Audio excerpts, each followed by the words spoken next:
Bueno, esta es la grabación de la primera sesión del Club de R para Recursos Humanos, donde voy a repasar rápidamente algunas de las cosas que vimos. En primer lugar, y como recomendación general, una de las cosas que nos permite hacer RStudio para trabajar con R es trabajar en proyectos. Lo cual es útil porque eso nos permite organizar distintas páginas de script y que todo eso se guarde en una sola carpeta junto con todos los archivos y demás, lo cual nos ayuda a organizar un montón el trabajo. La forma de crearlo hay dos maneras, o sea, uno es a través de File, y ahí donde dice New Project hacemos clic, o directamente con este acceso directo que tenemos acá, que es como una suerte de cubo celeste con una R que dice Create Project. Si tenemos algo abierto le podemos poner que grabe o no.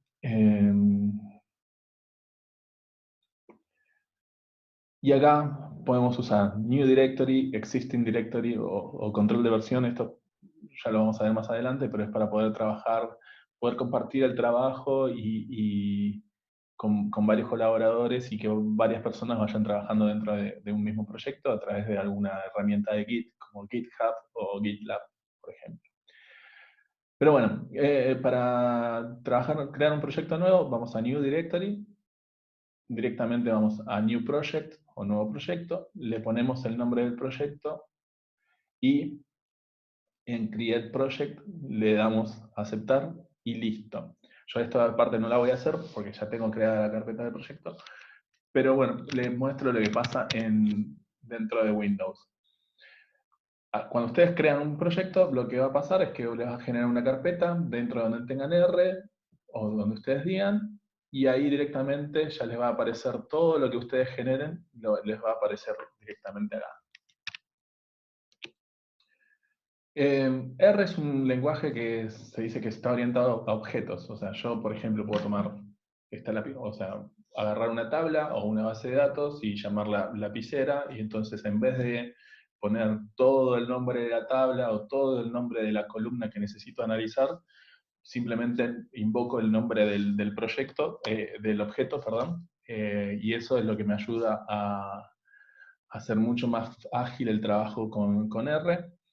La forma de crear objetos es mediante el símbolo menor o igual, que de alguna manera simula ser como una flecha que apunta a la izquierda. Entonces, por ejemplo, yo puedo crear el objeto 1, digamos, y le asigno el valor de 20, y con Control y Enter puedo directamente crear el proyecto, o, perdón, crear el objeto, o directamente con este botón de Run que está acá en la ventana de edición, ¿sí? Justo como en el medio de la pantalla. ¿Sí? Acá en el ambiente ya empiezo a ver, bueno, todos los objetos que voy creando, todas las tablas, los valores, etcétera, etcétera. ¿Sí? Otra forma de crear objetos es con el símbolo igual. Entonces yo puedo crear un objeto 2 que se llame que sea igual a 30, ¿sí? Y con control y enter lo vuelvo acá. En esta ventana de salida vamos viendo todo el código que vamos generando y también vamos a ver los resultados. Entonces yo, por ejemplo, podría hacer ahora una suma del objeto 1 más el objeto 2 y me va a aparecer acá abajo el resultado. Pero acá en el ambiente, fíjense que no apareció nada. R es un lenguaje muy flexible, o sea, como una de las consultas que había surgido es si hay que respetar mucho los espacios o no. Puedes crearlo con los espacios, un objeto, o escribir dentro de las fórmulas lo mismo, ¿sí? O un mismo objeto puede estar escrito en distintas líneas, como vimos en este objeto. Fíjense que acá a la derecha, en la ventana de ambiente, los 4 objetos se fueron generando de las distintas maneras. El nombre del objeto no puede tener espacios y no puede empezar nunca con un número, siempre tiene que empezar con letras. Lo habitual es que se ponga o un guión bajo, o un guión, o un punto, o si estamos, por ejemplo, no sé, usando una columna que tiene varias palabras, se suele usar una mayúscula en el inicio de cada palabra. Digamos, esas son algunas de las prácticas que se puede utilizar. Un truquito cuando están generando cuando están escribiendo código y que va a llevar como varias etapas y demás, es poner 4 símbolos numeral, digamos, el nombre de referencia que ustedes usen, y después cerrar otra vez con 4 símbolos de numeral. Eso lo que permite hacer es, digamos, como crear una suerte de títulos dentro del mismo script o del mismo código. Entonces, si ustedes quieren, no sé, subir o bajar, pueden hacerlo sin necesidad de estar utilizando toda la barra de navegación. Para cargar archivos que tengamos en la computadora, hay dos maneras. Uno es especificando la dirección completa, ¿sí? Entonces yo voy a crear un objeto que se llame turnover con la función read.csv, que es el tipo de archivo que tengo guardado acá. Le pongo toda la dirección, o sea, tal cual la copio, por ejemplo, del navegador de acá, ¿sí? Yo puedo copiar toda esta dirección que tengo ahí, o directamente desde el archivo con el botón derecho, propiedades. Acá puedo tener toda la ubicación y copio todo este choclo que aparece acá y lo pego acá. El único cuidado que van a tener que tener es cambiar el sentido de las barras, porque cuando nosotros copiamos directamente la dirección desde la ventana de Windows, todas las barras nos parecen, digamos, como inclinadas a la izquierda, y nosotros necesitamos que las barras estén inclinadas hacia la derecha. En este caso, digamos, la tabla está guardada, digamos, en un formato en donde cada campo está separado por un punto y coma, y en este caso en particular se lo tengo que especificar. Entonces, de vuelta, con el botón Run, se me crea un objeto que se llama turnover, que tiene 11.100 observaciones y 8 variables. Ahora bien, si el archivo está guardado dentro de la carpeta de trabajo o dentro de la carpeta del proyecto, no hace falta especificar toda la dirección. Entonces yo puedo, digamos, consultar, por ejemplo, cuál es la carpeta de trabajo, o working directory en inglés. Entonces, haciendo control enter o run, o corriendo, digamos, esta línea de código, yo acá puedo ver en los resultados, bueno, cuál es la carpeta que R tiene, digamos, predestinada para trabajar como carpeta de trabajo. Entonces, si yo tengo un archivo directamente en esta carpeta, puedo directamente poner el nombre del archivo y con eso ya es suficiente. O sea, no hace falta poner toda la dirección, si el archivo ya existe dentro de la carpeta de trabajo. Y después hay otra función que se llama set working directory, donde yo puedo especificar, bueno,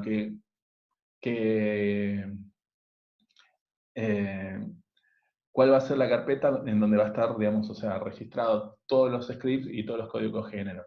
Que esto puede ser útil, por ejemplo, si soy un analista generalista y tengo distintas funciones, entonces para un determinado, no sé, para los trabajos de compensaciones puedo tener una carpeta de trabajo diferente que para la que uso en las búsquedas. ¿Bien? R, a su vez, o sea, funciona con paquetes. Los paquetes vendrían a ser como pequeños programitas, o sea, que hacen cosas específicas y que de alguna manera amplían la capacidad que tiene R para hacer cosas. Entonces, uno de los paquetes más famosos, o sea, y más utilizados, se llama ggplot2, que tiene que ver con The Grammar of Graphic. Y para instalar paquetes, por primera vez, lo que tienen que hacer es, con esta función que se llama install.packages, y entre comillas poner el nombre del paquete, o la otra manera de hacerlo es a través de esta terminal, de este visor de salida, donde están los packages, en la pestaña de packages nosotros ponemos install, y acá podemos poner el nombre del paquete que queremos instalar, o de los paquetes que podemos hacer, instalar varios paquetes a la vez. Esto se hace una sola vez o sea, y una vez que instalas un paquete, funciona para ir a los distintos proyectos. Entonces yo, si el día de mañana quiero trabajar en otro proyecto, que lo puedo abrir directamente desde este botoncito que está a la derecha de la pantalla, abajo del botón de cerrar, me puedo mover entre los distintos proyectos y el paquete que yo instale va a estar disponible en cada uno de los proyectos. Ahora bien, para usar un paquete en determinado código, lo tengo que, o sea, en cada script que escriba, o sea, en cada nuevo script que genere, ahí voy a tener que cargar sí o sí, o sea, el paquete que voy a usar. Cargar, o sea, significa que, bueno, activame, digamos, el paquete ggplot2, por ejemplo. Y eso lo hacemos con la función library. ¿Sí? Recién decía que había dos formas como de crear eh, de crear objetos que eran con el símbolo que es menor, o sea, con el símbolo menor o igual, menor a o un guión. Y esta es la forma más usada, digamos, en la práctica de R, porque a veces el símbolo igual se usa para, digamos, modificar parámetros en alguna función. Que eso ya lo vamos a ir viendo en el transcurso del video. Entonces, yo puedo crear ahora un objeto, digamos, o sea, lo típico que, o sea, que siempre se usa en cualquier curso de programación es hola mundo, ¿sí? Y yo ahora corro, digamos, este objeto que ahora se llama hola mundo, y me aparece acá en la ventana de salida, o también lo puedo usar, digamos, con el símbolo igual, ¿sí? Y eso de la misma manera se me va creando digamos, objetos acá en el ambiente.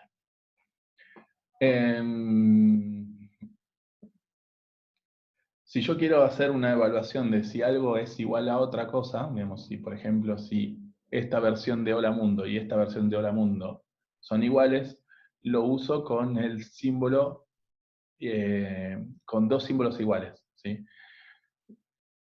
Si yo acá, por ejemplo, en vez de poner típico, igual, igual, típica, pusiera típico, igual, igual, solamente igual, típica, lo único que me haría es poner todos los valores que están en típica, asignármelos a típico, ¿sí? Lo mismo. Entonces, si yo hago control enter acá, me va a decir que esto me sale como resultado true, porque, digamos, tanto típico como típica dicen exactamente lo mismo. Por ejemplo, si yo tengo el objeto 3,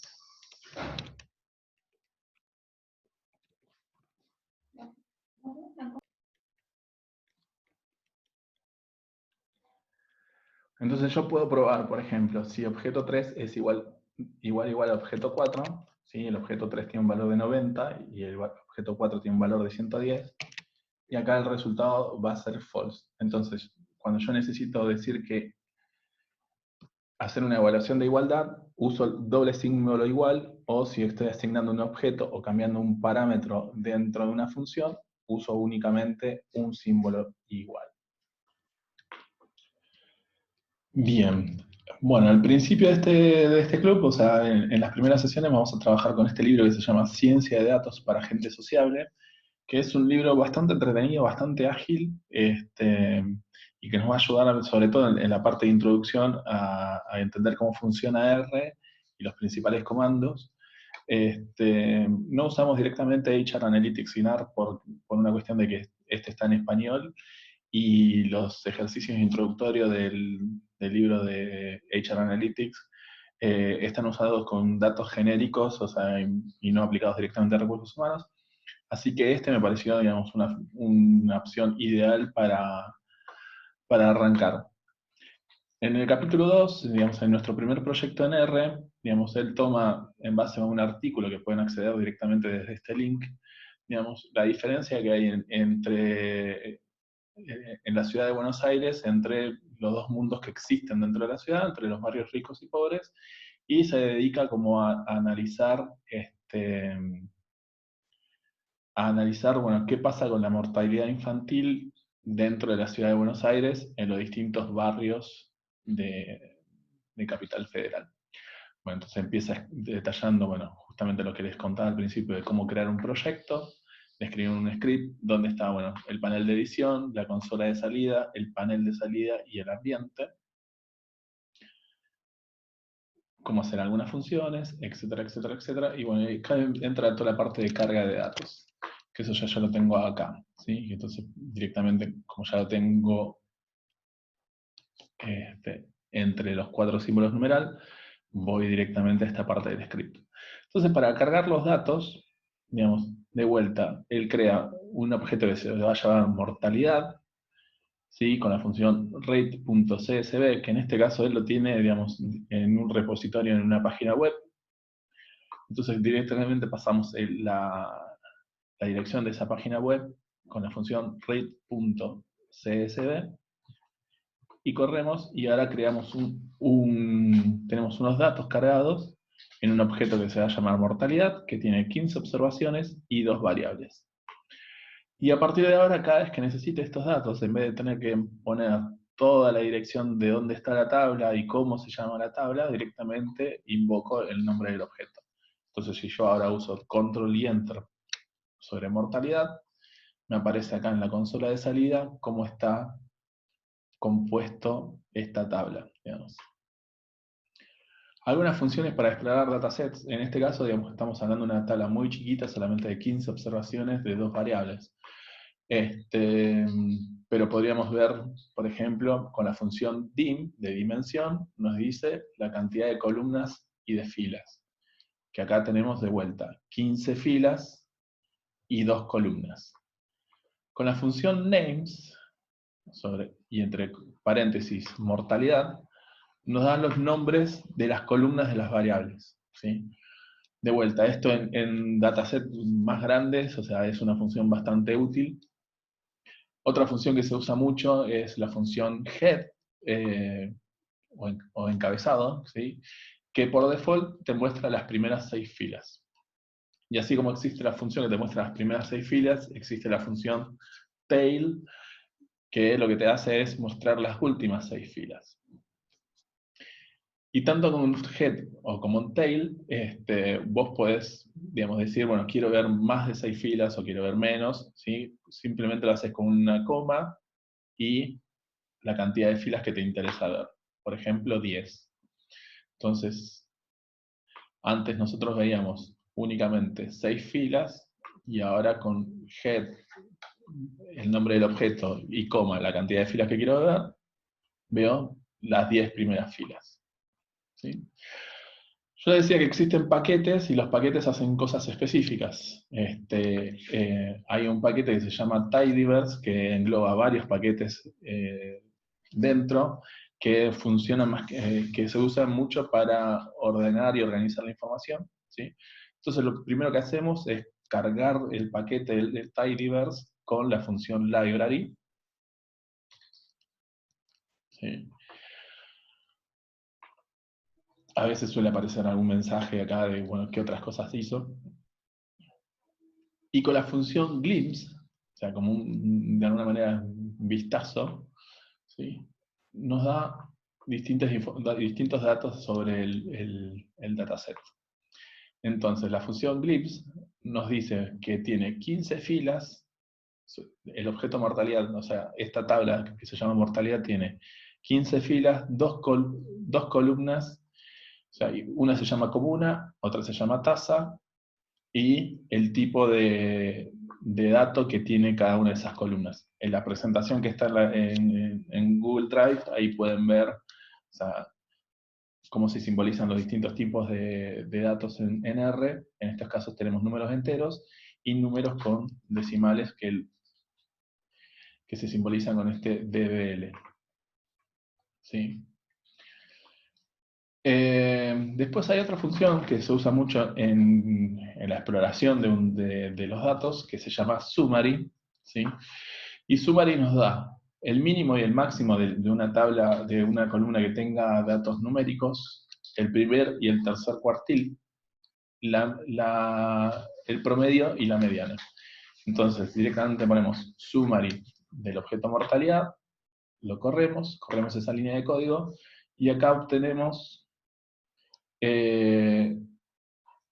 esta estadística descriptiva del objeto. Acá hay que tener en claro una cosa, que comuna, o sea, la ciudad de Buenos Aires está dividida en 15 comunas y cada comuna está, o sea, se las nombra con un número. Acá tendríamos que tener cuidado porque de no hacer operaciones matemáticas sobre la columna comuna, porque digamos, vendría a ser como una suerte de ID o imagínense que no sé, que están usando el número de legajo o el número de pasaporte de una persona, digamos, estaría mal hacer operaciones matemáticas sobre eso. Por eso habría que tener cuidado de no hacer operaciones matemáticas sobre comuna. Pero en cambio, sobre la tasa de mortalidad de 2016, ahí sí está bueno, digamos, es relevante toda esta información que nos tira.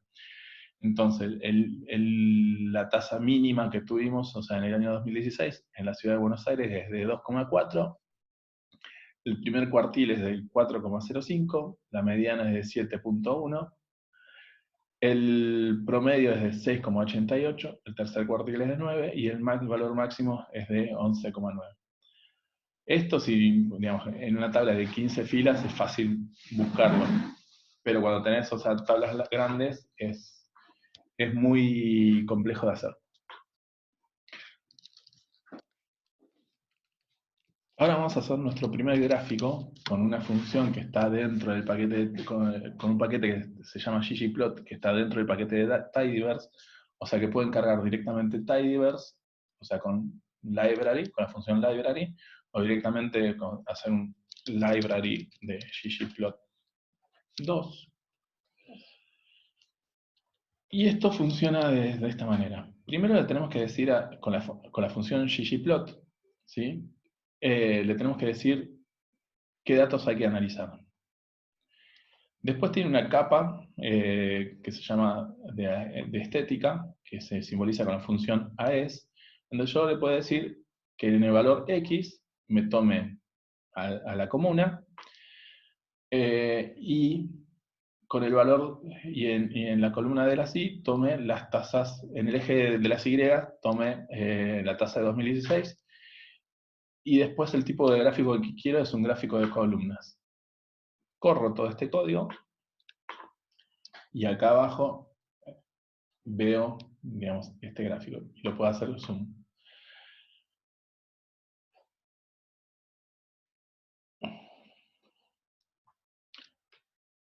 Yo les decía, digamos, o sea, acá las comunas de la ciudad de Buenos Aires, que son 15, digamos, están identificadas con un número. Lo que me hace la función factor dentro de, o sea, de comuna es que trate justamente a cada uno de estos identificadores, a cada uno de estos números, como un nombre y no como un número, ¿sí? Y por eso podemos ver el nombre de cada comuna abajo de cada columna. ¿Qué pasa si yo no usara la función factor y directamente hiciera el gráfico sin la función factor?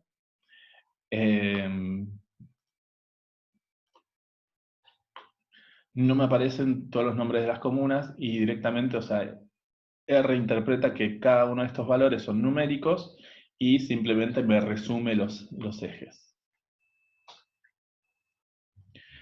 Fíjense que en el código también, o sea, R es muy versátil en esto, o sea, yo puedo, digamos, como usar directamente cada parámetro especificando, o sea, data igual a mortalidad, X es igual a tanto, Y es igual a tanto, o directamente, por ejemplo,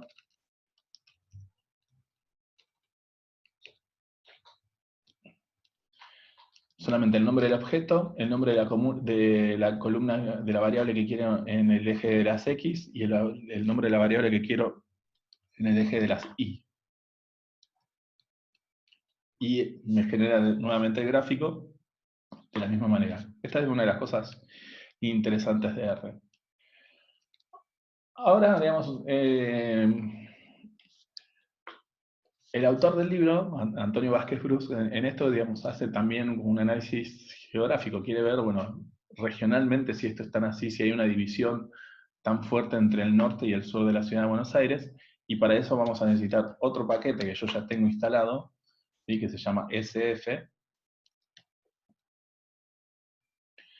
y carga un dataset que tiene información geográfica de los barrios y de las comunas de la ciudad de Buenos Aires. Sí. Acá me está apareciendo el símbolo de que está cargando.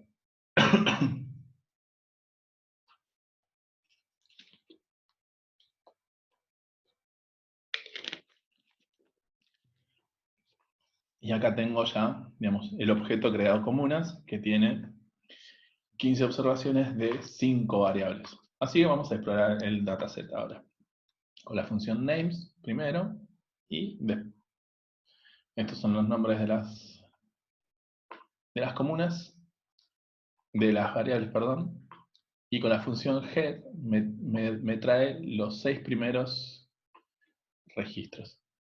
Esto parece una forma muy diferente a la otra porque estamos trabajando sobre un objeto JSON, o sea, que es una forma de base de datos diferente a lo que estamos acostumbrados tal vez de una base de datos tradicional o de una tabla como que podemos trabajar en Excel.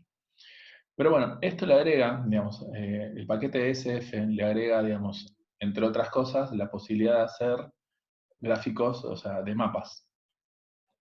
Entonces, con los datos que ya tenemos en la columna de Geometry, podemos hacer con ggplot comunas y geo-sf, podemos hacer acá, ver, digamos, graficado un mapa de la ciudad de Buenos Aires. Y ahora, para divertirnos, le asignamos a cada comuna un color. Y acá podemos ver la ciudad de Buenos Aires con sus 15 comunas y cada una de las comunas, o sea, representada por un color. Lo cual, en este caso en particular, o sea, tener 15 colores para identificar a cada una de las comunas no es algo muy eficiente, digamos. O sea, por eso hay que ser como muy criterioso al trabajar con colores. O sea, yo quiero que un color represente algo y que me ayude a distinguir una cosa de la otra. Pero, por ejemplo, a mí me es muy difícil saber si este pertenece a la comuna 8 o a la comuna 9, por ejemplo. Así que, bueno, si van siguiendo el libro, ¿sí? Acá explica, bueno, todo lo que va haciendo con los mapas y demás. Lo que va a hacer después es agregar esta línea roja que representa la avenida Rivadavia, que dentro de la ciudad de Buenos Aires la atraviesa prácticamente de punta a punta, además sigue después la provincia de Buenos Aires, y vamos a utilizar esta avenida para dividir el sur y el norte de la ciudad. Entonces, nuevamente, con otro archivo de datos geográficos, o sea, con otro JSON, digamos, va a crear un objeto que se llama Rivadavia. Y una de las cosas interesantes, o sea, del paquete de ggplot es que uno puede, digamos, ir agregando como capas donde va haciendo como distintas especificaciones. Entonces, a lo que yo ya tenía antes, como mi gráfico base, mi primera capa es la de los datos, después la de los datos geográficos, dentro de esa capa agrego otra capa de color, y después le añado otra capa con la avenida Rivadavia. Y así genero mi gráfico de la ciudad de Buenos Aires con la avenida Rivadavia que me divide a la ciudad en norte y en sur.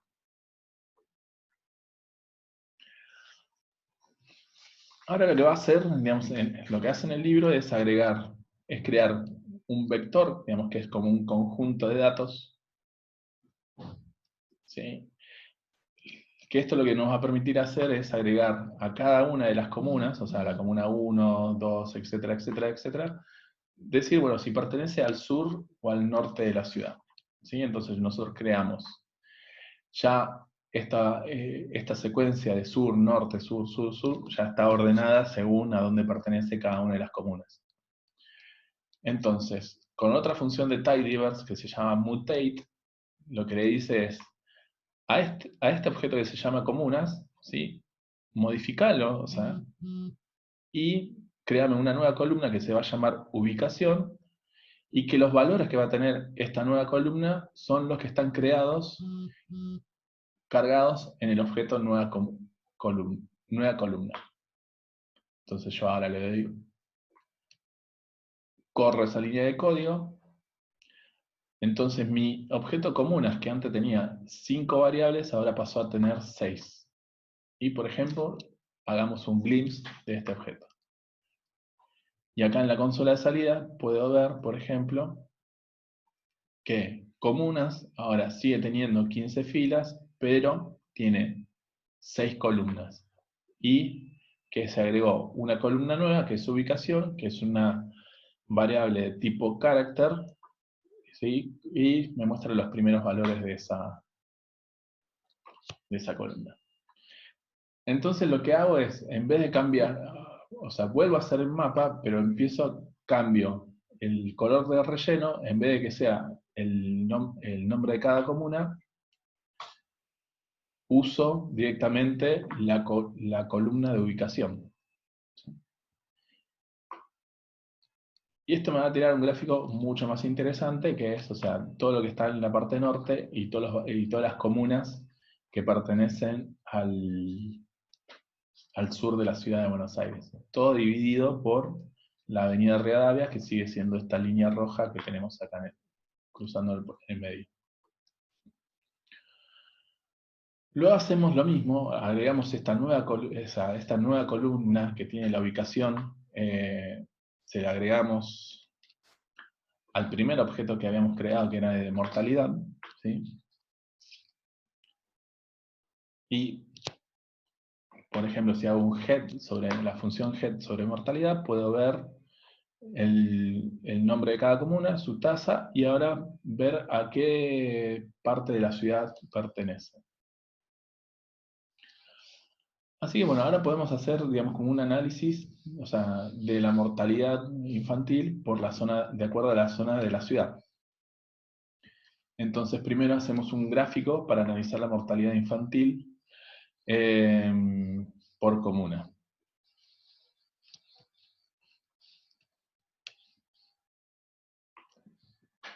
Acá lo que estamos haciendo en esta función es diciendo la ggplot. Primero, o sea, vamos a trabajar sobre la tabla de comunas. El relleno, o sea, vamos a generarme digamos, un mapa, digamos, en donde el color esté dado por el objeto de mortalidad, y con el símbolo de pesos, o sea, le digo que use la tabla tasa 2016. Después agrega otra capa de color, ¿sí? que va a ser la avenida Rivadavia, y con otra capa más, que se llama Scale Fill Distiller, le digo que use una paleta de colores que se llama Spectral. Que esto lo que me permite ver es los valores, o sea, más chicos, o sea, en azul, y los colores, y en color rojo, en un gradiente, o sea, más oscuro, digamos, las tasas más altas de mortalidad dentro de la ciudad de Buenos Aires.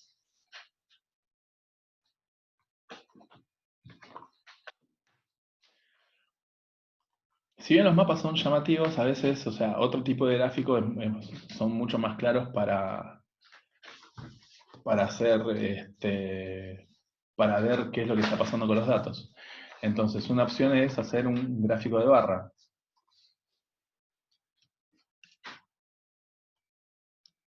En donde yo tengo, por ejemplo, digamos, ya con el mismo color, o sea, con un color identifico los barrios que son las comunas que son de zona sur, y los distingo de las comunas que son de zona norte. De vuelta, o sea, en R, uno, o sea, con el paquete ggplot puede hacer gráficos, digamos, en capas. Entonces yo en mi primera capa le digo cuáles son los datos, en otra, digamos, cuáles son las variables que tienen que ir en el eje de las X, en el eje de las Y, y les digo que los pinte de acuerdo a su ubicación, y agrego una capa adicional donde, con la función labs, donde yo puedo modificar el título, el subtítulo y el nombre de cada una de los ejes. ¿Sí? En un gráfico de barras, a menos que estemos trabajando con algún tipo de variable ordinal, o sea, siempre es aconsejable que las barras estén ordenadas de menor a mayor o de mayor a menor, ¿sí? Y eso lo vamos a hacer muy fácilmente modificando este código con la función reorder. Entonces, la función reorder me dice, bueno, o sea, cuál es la columna que quiero graficar y cuál va a ser el criterio de orden. ¿Sí? Acá me parece, vamos a poner tasa 2016. Entonces esto lo que me hace es ordenar el gráfico de, o sea, todas las barras de menor a mayor y cada una de las comunas de acuerdo a... Y acá abajo me pone todo el nombre de las comunas. Ahora, lo ideal es que este gráfico esté ordenado al revés, de mayor a menor y no de menor a mayor. Entonces eso lo modifico muy fácilmente. Digamos, dentro de la función reorder le pongo un símbolo menos o un guión a tasa 2016 y ahora el gráfico queda muchísimo más prolijo y más ordenado. ¿Qué pasa acá? No me gusta cómo está escrito el eje X. Entonces yo podría, digamos, decir dentro del título, bueno, que esto es la tasa de mortalidad por comuna en la ciudad de Buenos Aires. Entonces si eso ya lo agrego en el título, ¿sí? La tasa de mortalidad infantil por comuna, y puedo agregar dentro de la función labs que X con una doble comilla le digo que sea vacío. Y ahí ya me quedó mucho más limpio el gráfico.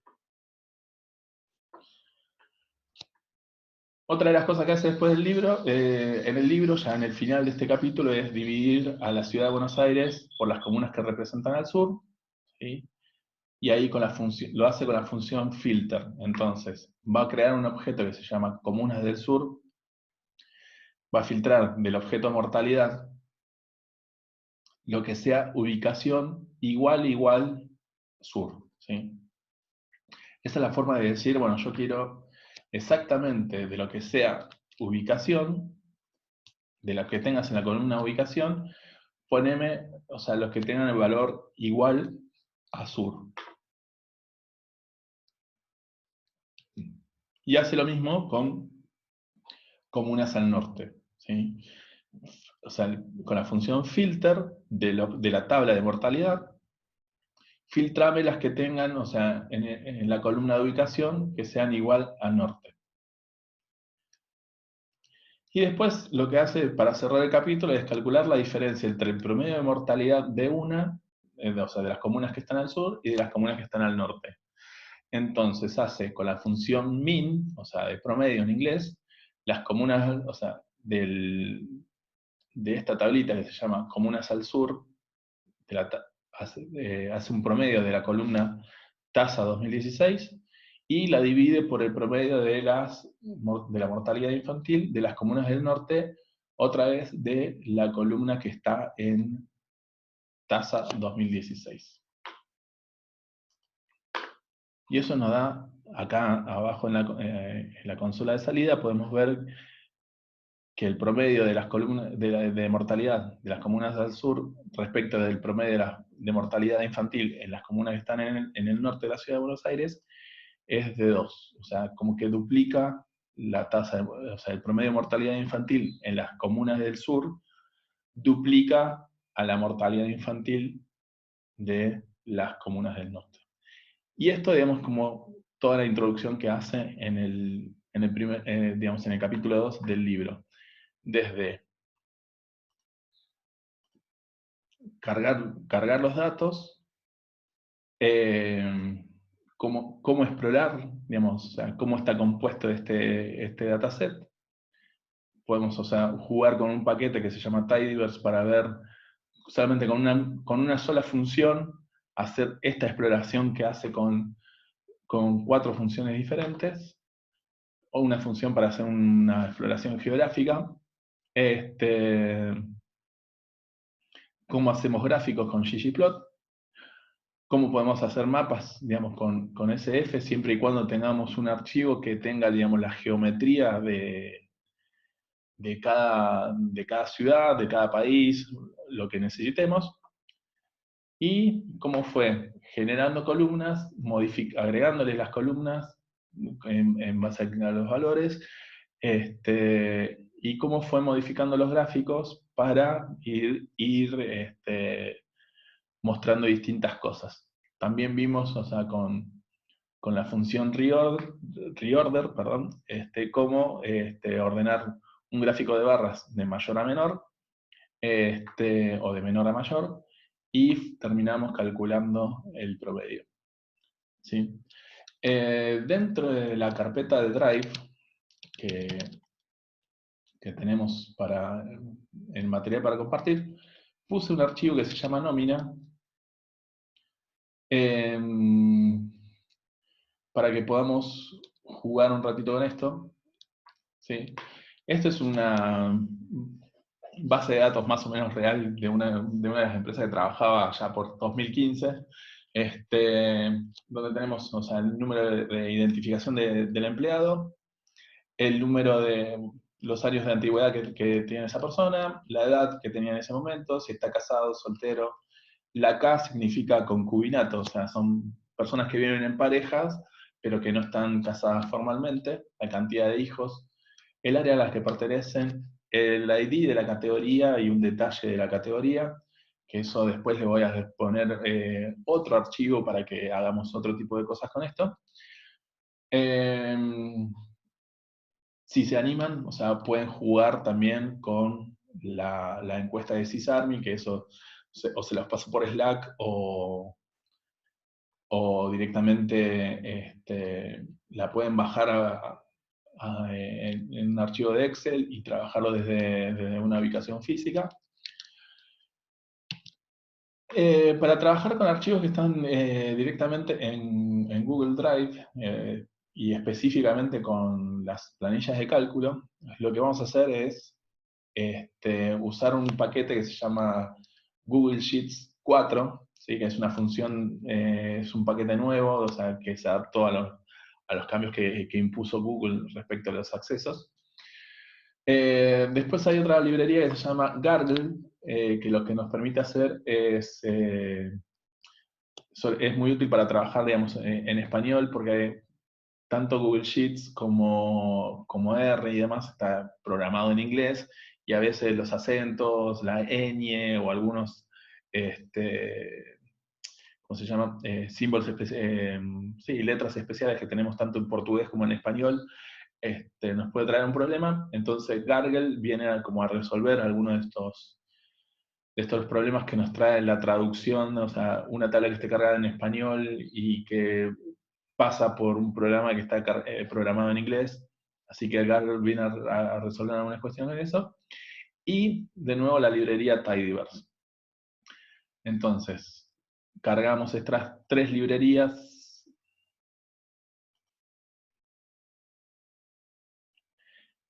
Fíjense que, o sea, bueno, yo ya las tengo instaladas, o sea, recuerden que pueden instalarlo directamente desde acá de los paquetes, o poner install.packages y entre comillas el nombre de cada uno de los paquetes.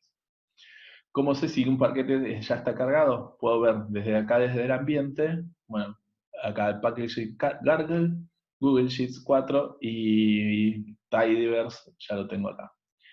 Todo esto, Pur, Deplir, Stringer, Forecast, son paquetes que están cargados dentro de Tidyverse y que se cargan cada vez que yo cargo esta librería. Ahora, para cargar un archivo desde Google Sheets, o sea, una vez que ya tengo cargada la librería o el paquete de Google Sheets 4, con la función sheets-read leo un archivo que está cargado en Google Drive. ¿De dónde sale este choclo que aparece acá? De la URL del archivo. Fíjense que en la URL del archivo, dentro de la página web, yo tengo docs, docs.google.com/spreadsheet, o sea, esto es la planilla de cálculo, /d, toda esta cosa que aparece acá en el medio, ¿sí? Eso me dice, este es el código de identificación de esta planilla de cálculo. O sea que si yo solamente tuviera toda esta dirección, digamos, y la pongo, digamos, en mi navegador, me va a abrir directamente esta planilla de cálculos. Y como, entonces yo lo que tengo que tomar es todo lo que está después de la D barra, de la D, sí, de esta D minúscula que está acá abajo, ¿sí? Hasta la próxima barra. Ahí estoy fallando un poquito. Entonces, eso lo copio y lo pego entre comillas, ¿sí? Usando comillas, lo pego acá. Le doy Control Enter o Run. Me va a pedir, o sea, cuando lo hagan por primera vez, le va a abrir una ventana de identificación de Google, o sea, como lo suelen usar tal vez en alguna otra aplicación. Una vez que ya están identificados, por ejemplo, en mi caso, o sea, acá me está pidiendo mi dirección de Google, que es mi email.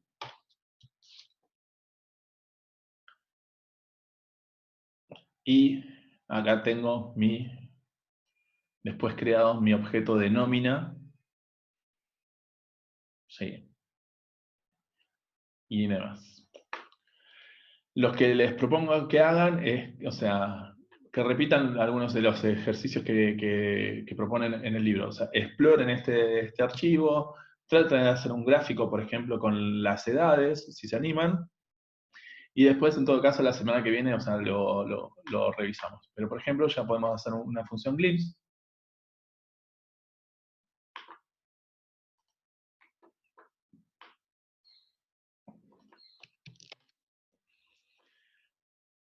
Sí, y en esta función glimpse ya vemos que tenemos 522 filas y 8 columnas. Y bueno, podríamos saber acá, bueno, cuál es el promedio de edad de esta empresa, el promedio de antigüedad, y etcétera, etcétera. Así que lo que se animen a hacer de acá va a estar bueno.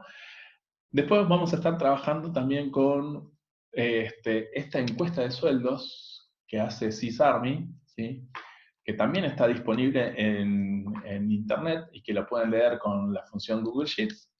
Acá lo único que va a variar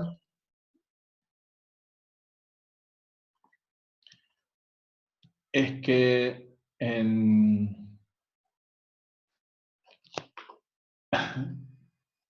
lo único que va a variar acá en mi código, pues si ustedes se fijan, digamos, a diferencia de nómina, yo en nómina, en la primera fila tengo el nombre de la columna, y ya ahí empiezan los datos. Pero en esta planilla yo tengo 1, 2 filas, 3 filas, 4 filas, 5 filas, 9 filas que no tienen absolutamente nada útil para mí, o sea, es simplemente como una introducción a la planilla y bueno, algunas instrucciones para crear una copia o para bajar el archivo o si quieren ver algunos resultados o calificar a la empresa donde están, lo hacen directamente desde aquí. Y bueno, acá un aviso de un evento que iban a hacer o que hicieron y la licencia. Pero de vuelta, o sea, con la función sheets-read, copian esto que está acá, y vamos directamente a nuestro proyecto.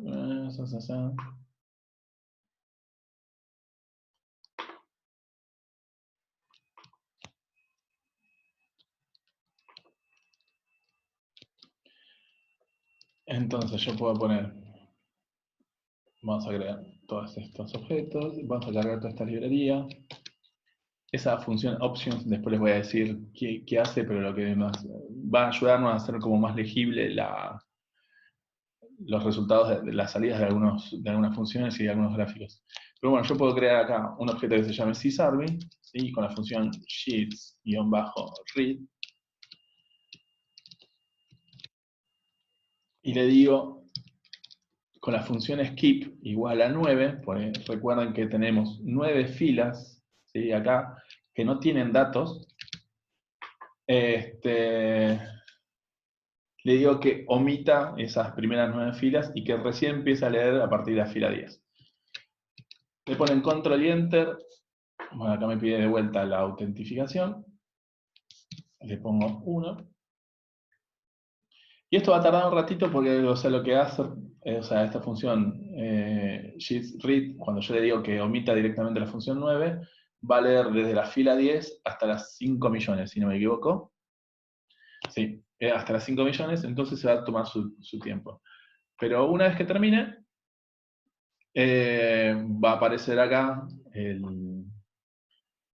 objeto sysarmy, y esto nos va a traer un montón de desafíos, pues su archivo está muy sucio, o sea, la gente realmente puso lo que quiso, así que va a estar interesante y con esto vamos a trabajar durante por lo menos este primer mes, mes y medio incluso, para hacer distintas cosas.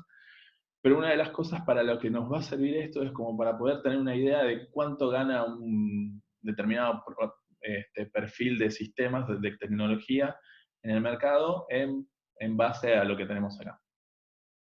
Así que bueno, con eso terminamos el video de hoy.